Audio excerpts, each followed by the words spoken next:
So look, if you want to grow your wealth, your income, and increase the amount of time off, then these are the shortcuts that can help. Welcome to the Wealth Creation Podcast. And welcome to the Property Cashflow Show live. My name's Daniel Latto, and welcome to Rachel Knight, the owner of Title Split. Hey Rachel, how are you doing today? I'm absolutely fine, Daniel. How are you in lovely sunny Spain? I'm very well. We were just chatting before we came live because I've been to the beach bar for a coffee and a tostada by the beach this morning in the glorious sunshine. But yours is a little bit different there. Derbyshire is definitely snowing today. It looks beautiful though. It's beautiful. It looks stunning. I mean, I live on a hill, so I'm looking out over the countryside and, you know, that's amazing. But yes. Nice. So title splitting, let's get straight into the content because that's one of the things I always love to do.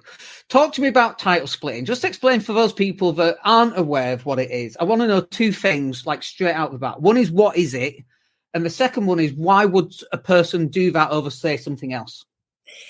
So title splitting, put very simply, is we do it with, so I'm going to, we'll focus perhaps on apartments today because that's a good thing to do, but it's anything where we split one piece of land in the United Kingdom and many other geographies as well, but we'll talk about the United Kingdom from another. So for example, I'm in a house today out in this area at the back here. We've got planning to build it, permission to build another house.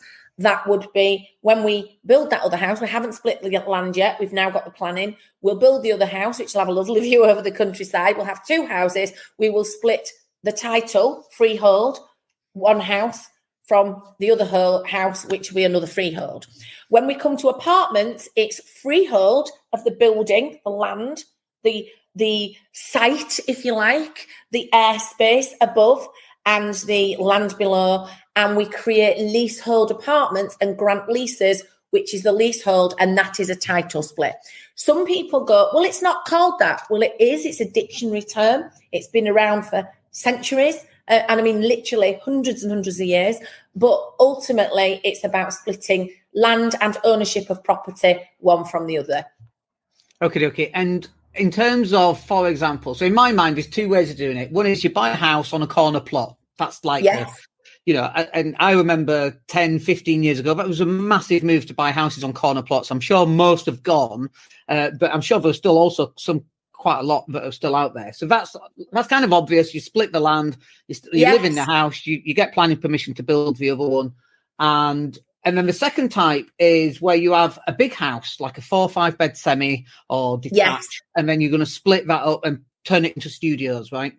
Not studios. Now, I need to make this really clear. It's apartments, and they have minimum space requirements. And so 40 bedroom, ensuite, HMO, with kitchens in the corner and a little bathroom ensuite cannot be title split into apartments. They are not apartments. So if you ever see those on the market and it says apartments for sale, that's a loose term because apartments are something that you can actually split off and grant a lease on. Minimum space requirements today say that has to be a minimum of 37 square meters for a 1-bed flat with a shower, not a bath. This is really important. So, and studios and title split apartments have to reach certain fire regulations as well. So it's not possible to title split studios, just apartments.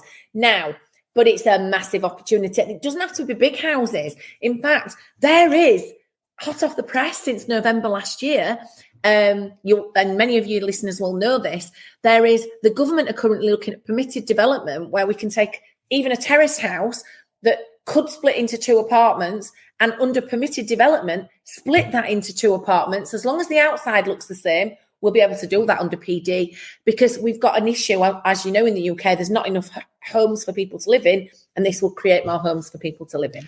So also from a permitted development point of view, just explain what that is, because obviously some people understand that fully and people are like, I don't know what that is. Yeah, right. So I'll make it really simple for you, right? Now, planning is a system that's run by the local council. Anybody who's ever gone through a planning application knows we technically, with very big inverted commas and donkey ears on as well, right? I'm literally saying technically it takes 8 weeks. Realistically, the planning for the piece of land I mean, I'll literally show you the piece of land. You can see it going up there. It's nice. It's a back build plot. It's a side build plot because we've got a road at the top and the road below. But literally, that planning for that took over a year, right? So realistically, that's the council being honest, doing finicky things and meeting the council regulation. We're in a conservation area buffer zone, which basically means they think we're in the conservation area, heritage, have a say, all that sort of stuff.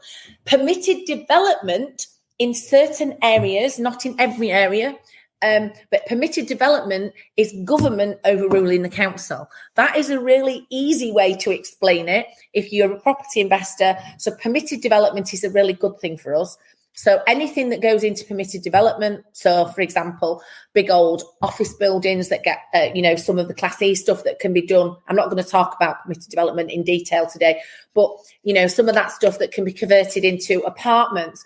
The thing is, now what I'm going to say is, a big question that your readers might ask, your listeners might ask, and is a myth out there is, well, why bother title splitting? Oh, you can just do the block, get a block mortgage. Why wouldn't you do that? Well, the answer is 25 to 35% capital uplift minimum on every single block. Right. Okay. So title splitting is a way of getting that equity and cash out of the block whilst you own it. And we teach people to do that as they own it. Yeah. So that's really important as well. So for those people, like we have a lot of property sources. We've got a £27 property sourcing training course and so on. So we've got people that are out there looking for deals for investors. And also some investors, and many investors don't understand title splitting, don't know what they're looking for, but also property sources, they don't know what they're looking for. Because I think there's money in them hills, right? You just got to know what that looks like. There is money in them hills. A lot of money in them hills. Yeah. But most people don't know what to look for. So can you give me some examples of title splits that have been done that people can easily identify from outside? Yeah, so you wanting so I will say we'd love to work with more sourcing agents because our clients, we've got a big client base who've been through our training who are desperately looking for properties. So certainly, that's something you might be sourcing agents, that are going through your training. If they understand how to do title splitting properly, there's a lot of money in sourcing these because, so you're looking for unsplit blocks. You're looking for, in the future, as this permitted development, right, it's going through consultation, comes in, you'll be looking for a house that I'm going to say typically has, when you walk through the front door, the stairs will be in the hallway going straight up, right? And there's a back entrance to that house. These houses make perfect little title splits. And currently you have to get planning for that. So you want to turn that one house into two flats, you get planning. I'm going to give you an example. That's a really good example of the type of property that will be covered under permitted development. If the house has stairs in the middle that you have to walk through the kitchen to, you're going to have to move the stairs to make that work, or et cetera, et cetera. If the house has typical, everybody can picture that, can't we? Walk up to the front door. There's a stairs on the left or the right-hand side going straight up. There's a corridor back that's going into the lounge and the kitchen. Yeah. Upstairs, you've got the same sort of size unit, so you could potentially make that into two apartments. Now, if I can give you an example, one of my first title splits quite a long time ago when everybody was telling me not to do it and, wait until you sell. You don't need to do this. One of my very first title splits was in Derbyshire, actually, where I live now.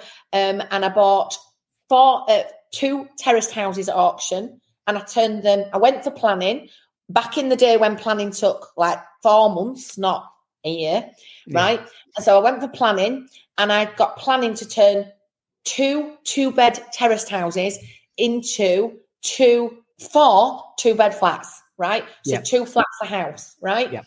Now, on day one, that gave me 30% additional capital over and above what the houses would have been, right? But then by title splitting it, I got another 30% additional capital. It's really hard to understand this, but just the title split element has given me 30% additional capital. Explain that in monetary terms. So you buy a house for 100 grand and now the house is valued at 130 simply because you've split the title? Yeah, so let me explain. Yeah. I bought a house last January that was converted into 3 apartments. It was a very creative deal because I love doing creative deals. But this house was bought and it was actually 3 apartments, okay? On the day I purchased it for 255,000, it was valued at 465,000 because I title split it on the day of purchase. So flat 1 was worth 155, flat 2 was worth 155, and flat 3 was 155. Now, it was creative because I'd refurbed it before I bought it. I'd had it on an option, right? So it was creative in that way. So on the day I bought it, I had spent money on it, and its actual valuation as a block on the day I bought it. And if your listeners want to write this down, it's a lot of information, I know, but I know my stuff, right? So if you write this down, on the day I bought that block, right, it doesn't matter what I spent on it, but it was valued on a commercial valuation. So with a bank like Shawbrook, for example, it was valued at £464,954. Now, that was a rent and yield valuation. Yeah. So not bricks and mortar, not rent and yield. Mortar, rent and yield. And that's a multiple of the rent. Yeah, because I title split it, each of the flats were worth 155. So I've got my calculator. Anybody can do this at the same time as me. 155 times 3 equals 465. And the other valuation was £105,000 less, right? Which was actually 29% less. So on the splitting of the titles created me 29% additional value on top of my normal buy, refurbish, refinance valuation. Yeah. Now, if you can tell me any investor who would like to leave that in for the next 5, 10, 15 years until they sell the property, that's crazy. So when you don't split the block, you're leaving about 30% in the deal. Yeah. That means when you go to borrow money on the deal, right, when you go to finance the deal, you're leaving that money in. And very simply, that's your deposit, isn't it? So if you do this the right way, and the other thing, of course, that with it, and now they're all title split. What if I wanted to sell one this year and come and buy a place now where you are in Valencia? Oh, I could sell one, couldn't I? I could keep the other 2 cash flowing. If I wanted to get all my money out, I can sell one, right? Now, me personally, I've left a bit of money in that deal. I don't mind because it was about 30 grand. And I actually think, well, you know what? That's going to pay me back 50 times over the next 20 years. It's cash flowing, right? It's cash flowing. So I'm not really bothered. But here's the thing. Our clients have a choice. You can sell somewhere. But let me tell you, when you go to a solicitor in this country and ask them to do this for you, 99% of them haven't got a Scooby how to do it. Yeah. And that's not knocking solicitors. Yep. Solicitors know their bit, but they're not taught this stuff. They're not taught how to do this creative stuff. Can I clarify something? So this property that you bought was already split into 3 flats. They just hadn't split the title. Yes, and I did a refurb as well. So we did BRR, our refurbish, refinance, and then we title split it on top for the extra 30%. And it was a combination of the refurb and the title split that got that. So, for example, for those people that are sourcing deals right now, if they can go out and find a semi-detached house with 2 flats already in it, they can go in, refurb the flats, get the official title split done, which creates a lease, and then they can sell individual properties and so on. That's where the uplift comes from. Here's the issue, and this is what happens. So when you go to most companies that do training even, they say to you, just do it when you sell. So you leave that 30% in. But then when you go to sell, the bank won't let you reduce security and sell 1 flat at a time. So even if you try to title split on sale, unless you can come out of your normal loan and then try and split on sale, right? If the bank won't let you reduce the security, you're not going to be able to split it. So what ends up happening is landlords end up selling the block at the unsplit value to which is based on rent and yield. Now, estate agents don't value it like that because clearly estate agents are sitting here talking to me about how they should value those. But ultimately, and by the way, this isn't my rules. These are how the banks value things. You know, the banks value rent and yield for commercial vals, which is what blocks are. They're like sui generis HMOs, rent and yield valuation. And then we've got bricks and mortar or comparable valuation. What I didn't say to you, and this is the most important thing, my original one that I came back to with the 2 houses that I turned into 4 flats, That then grew by an additional 38% capital growth at bricks and mortar value over the next 5 years. So I got 30% capital uplift on day one, 38% bricks and mortar growth over the next 5 years. In the meantime, the commercial valuation would have gone backwards because most landlords do not increase their rent in line with capital growth. Yeah. That's why. So. Okay. Very good. And so what other sort of deals should people be out there looking for? So you're looking on Rightmove, or you're driving down a street and you see a big house that's up for sale and up for rent. Unsplit blocks is the way to do this, really. Or houses that are commercial properties that you can do under PD and turn to resi. So that's another thing to teach people to do. This new permitted development that's going to be coming. I mean, this is massive because I was looking at one particular area, and this is really scary. So I'm going to give you an example. As this permitted development rule comes into place and you look at London, I looked in the same postcode area in London. There was a house that was a bit tired, right? And the rent on the house was, now let me think, it was this, because I was doing this for rent. I think the rent on the house was something like 2,000 a month, right? And the rent on flats in the same area was about 1,600 a month. Now, if you think about it like this, the rent, this is today, this is like we're in, Feb 2024. So I was doing it for a recent training course we ran for our clients.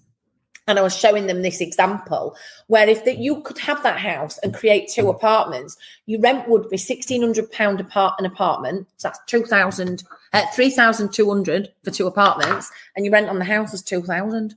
Wow, amazing! Same building. Obviously, you're going to do the refurb works, but you'd have had to do that. You might have got a slightly higher rent if you're doing the refurb, but even if you got 2.5 for the house versus 3,200 for the 2 flats.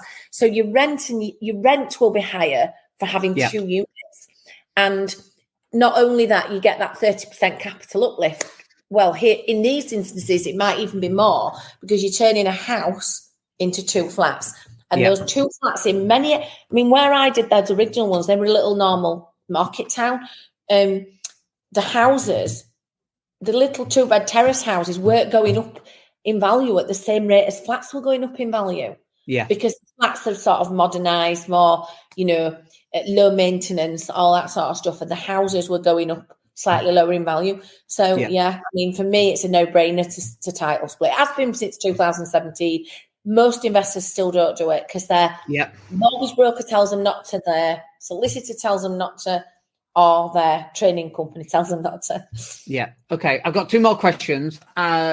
All to do with actual physicality of doing the works, right? So question number 1 is what's involved? Let's just use a simple example of a house converting to 2 flats. That's question number 1. And then question number 2 is tied to it, which is splitting of utilities. Right. So let's talk about that kind of thing. Yeah. So I've just done a deal checker with one of my clients just prior to this. And she was talking about the utilities, so I'll handle that one first because we're talking about it. So in this particular block that she was planning to buy and make an offer on in the next few days, we went through all the numbers and everything. She said that the electricity had been split correctly and the gas hadn't been split, and how much would it cost to split the gas and how much would it cost to split the water. Yeah. Now, the answer to that question is nowhere near the 30% capital uplift you're going to get by doing the title split. So the answer to that is, and what I said to her, and I said this very succinctly, this is a really important point. Most people in this instance, so this was 5 flats. It doesn't matter what it was, but it was 5 flats. So I said, how many electricity supplies should it have? Daniel, I'm sorry to put you on the spot, but do you know the answer to that question? Well, I'm guessing the obvious answer is 5, but I'm actually going to say 6. You're correct, because you need a landlord supply. And so my question to her have you got a landlord supply? But many developers go off and think, I'm just keeping it on one block, so I'll keep it all on one electric supply. Or they think, landlords, or they think, I had one guy ring me once and say, literally, I can't get finance. I can't split this finance. I'm having to do commercial. and downvalued it. No, they haven't downvalued it. They've done a rent and yield valuation, and you were expecting a split valuation. He said, well, can I title split it? I said, how many electricity supplies have you got? He said, 5. I said, how many flats have you got? He said, 5. I said, oh, okay. So where did you put the landlord supply? He went off on flat 1 and off on flat 3. I went, that's the wrong answer. Yeah. Right? That's the wrong answer for a title split. So that answers that question. But the reality of putting extra supplies in, it depends on who it is, Western Power, whatever. But it's you know, a couple of supplies, 10 grand. You know, it's not massive. Yeah.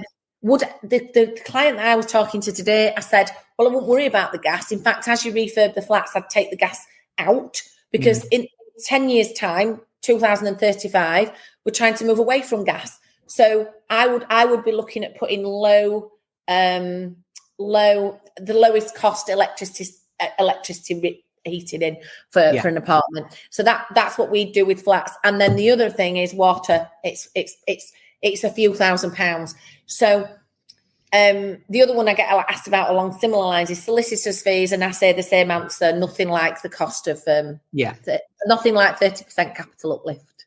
Yeah. Okay. And then in order to break up 2 apartments within one house, it's basically obviously the soundproofing that's required as well, including upstairs for those walls and that kind of thing because of next door neighbours and so on. And what else would it be? It would be on the stairways and putting a wall between. Fireboarding, soundproofing. Yeah. You need building control involved. I think the key thing I would say is the new regulations for building control mean you're having to put soundproofing between every wall in a HMO, right? In a flat, you don't have to put it between every wall. You only need to put it between the flats. Okay, so you have to put it between the flats. You don't have to put it between the walls. So I would say less than a HMO now because you're having to do that. But the other thing here is that one of the strategies I love is in I don't want to say it too loud, but let's just say a 2-bed flat and a 2-bed flat and a 2-bed flat in a building times 3 is 6 bedrooms. Yeah. And each flat can be rented as individual rooms because they're 2-bed HMOs. Yeah. And in some areas, A4, that's a way of, you know, if you can buy flats instead, you can rent to 2 renters, 2 renters, 2 renters. What I love, though, is I don't like doing them like that. I've done it like that before. But when the bills went up, I changed it to families and actually got the bills paid by them instead of me. Yeah, of course. So, you know, it just gives you... With having apartments, it gives you a lot of a flexibility to do different strategies. You can do SA in them, but you still title split. You can do supported living, but you still do the title split because the title split is about your capital asset value growing. Yeah. Capital asset value growing. Yeah. And then I think just to finish off, in terms of what's the next step, so you see a thing, you don't know if it's going to work. Who is there's 2 questions here. Who is the first person you speak to? Someone such as yourself. And then who is the next person to do all the works and do all the calculations on what's possible and what's needed? Right. So here's the beauty of this. And this is why we set up titlesplit.com, right? Yeah. Really, really important that people understand this because there's a common statement that's said by, and I hate to say it because by the way, I invested in property education. I invested £30,000 in my property education. And at the time I'd been a landlord for 10 years. And when I invested in my property education, I then got financially free. So I'm a great believer. So this is not me knocking the property educators at all, because I actually think that people who get the education go on, build portfolios, leave the job and have a better life. But here's the thing. All the property educators say all you need is a solicitor. That is complete and utter balderdash. Yeah. In fact, our clients on day 1 or 2 of our course are laughing at that because they're going, oh my God, this is so complex. You don't just need a solicitor. So we call it Property Investor Island. You need a whole team of power team professionals. And what we've done is I make them come on our training. They're not allowed to deal with my clients unless they've been through the training. What that effectively means is, and I'm not even kidding, we've got 2 solicitors in our member centre at the moment who've been through the training. One's got quite a big firm. Another one's a smaller firm. I've had a 3rd solicitor just recently go through. And they get points for that. Those solicitors ring me and ask me how to do the title split. Not even kidding, because title splitting isn't just about the legal transaction. It's about all of the things coming together on the right day at the right time for you to enable that transaction. And if you don't get it right, then what ends up happening is you just end up financing it a block and leaving 30% in. Yeah. And that's what happens, because usually when you come to the end of a project, you've done a refurb, you're desperate to get your money out. So the investor doesn't do the title split and also doesn't know how to do the title split. I had a client of ours speak to him yesterday or the day before. I think it was the day before. He'd got a block that he owned already. He owned it already, so it's slightly different. It was 5 shops and 4 apartments, and he was getting planning for 3 other apartments. So the end value of this block was 1.4 million GDV. The 5 shops were fully rented and the 4 apartments had all been done up to the highest standard and were already rented out. He was offered a £750,000 commercial valuation on that property, right? Yeah. So if you work that out at 65%, times by 65%, he was getting 487, right? By title splitting, the 4 flats alone, which were valued at 150 each, that's 600, times by 75%, he'd get 450. So he'd have got 450 out if he split off the 4 flats, right? And he'd have got 487 from a bank if he financed it as a block, because the difference was huge, right? So the end value, and this is the problem. There's so many moving parts. Oh, and by the way, he had a SAS as well. So I showed him how to do something with his SAS, which meant that he would save £56,000 in tax on the profit that he made in this project. Yeah. It's complicated. Yeah. So the answer is you need a really experienced title split power team to help you. And we train those people. Our training is designed for property investors, but we make them come and understand it from the property investor's point of view. Yeah, got it. I do have one final question, because you mentioned one of the lenders. Was it Shawbrook earlier? Yeah, Shawbrook do block mortgages. Yeah, they do commercial HMO mortgages, block mortgages. Yeah, but we were talking about multiples are based on rent and yield. What is that multiple approximately? It depends on the yield in the area. Okay. Okay. Perfect. So if I've got a 9% yield, it's 11.11. Yeah. Right. But if it depends on the rent and yield. Yeah. But actually, can I say, on our masterclass, which we're offering to your readers at a discount, your listeners at a discount anyway, and I know you're putting the link in, we tell the investors how to calculate that. It's quite complicated. Nice. We show them how to do it. Yeah. Yeah. And I think on something like this, it is complicated, but that's why you've got to go get proper professional help from people that have been doing it for ages. Know it inside out, back to front. And if you go to your solicitor, a number of times I've gone to my solicitor and said, oh, what about this? Oh, no. If a solicitor doesn't know how to do something, they think it can't be done, right? That is absolutely true. You've got to hit the nail on the head. Yeah. In fact, we recently had a solicitor come on our training. I didn't know he would come in. This was quite funny. And he's actually one of our testimonials on our website. So if anybody wants to go and have a look, they can find it. And he basically said, he'd said to his brother-in-law, because he'd come with his property developer brother-in-law, he was a commercial property solicitor. And he says, I'm not coming to this course for the whole weekend. I'm a commercial property solicitor. I don't need help doing this. I know exactly what I'm doing, right? And he was he was in his 30s. He wasn't a newly qualified solicitor. And within 2 hours of sitting in the room, he went, I don't know any of this. He says, I really don't know any of this. I went, it's like somebody's planted you in the room to prove to these people what I'm telling them. And I said, why? And he says, because nobody asks us to do it, because they don't know what to ask. They don't tell us to do it, so we don't do it. And I said, do you get, when you do your law degree and then you go on, you do articles, what's your training on this? He went, half a day. Yeah. Right. Yeah, it's ridiculous, isn't it? Yeah. So, that's why we're CPD accredited. So we're encouraging solicitors to come because we want to change the game on this. This is a big opportunity for property investors. There are thousands of unsplit blocks in the UK because all the landlords for all the time who have rental flats didn't know how to split them. Yeah. So there's such a big opportunity, and we want to change the game on this. That's, yes, I've got a great company and training and I'm loving it, and it's not really a job. And we're helping people to make money. And of course we charge for that. We don't do it for free, because why would I? Yeah. But here's the thing. if in 10 years from now, this will be mainstream, everybody will be doing it. But that's not the case at the moment. Yeah. Wonderful. Yeah. Well, thank you very much for your time today. We've put the link in the section below and you'll see that. If people want to reach out and contact you, Rachel, what's the best way for people to do that?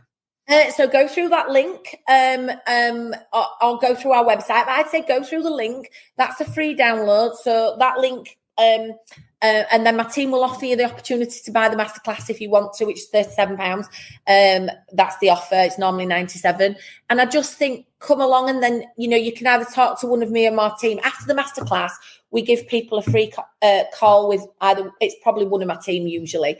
And that, that's how we can find out where you are. If you've got unsplit blocks or you're looking to source unsplit blocks, come and talk to us, because this is a changing game. I mean, it's the new opportunity on the block. I think it's recently been named as the top 20, one of the top 10 opportunities is 2024. Nice. Well, we've known that since 2018 when I bought titlesplit.com domain. Yeah. I knew this was coming. It's gaining momentum, so get in early before it's flooded. That's what I say. Love it. Have yourself a wicked day and don't get too cold in that snow. I won't. I'm not going out. Thank you very much. Thank you. Have a great day. Hey, it's Dan here. Thank you for listening. Really appreciate each and every one of you. Please click like or subscribe to the entire podcast.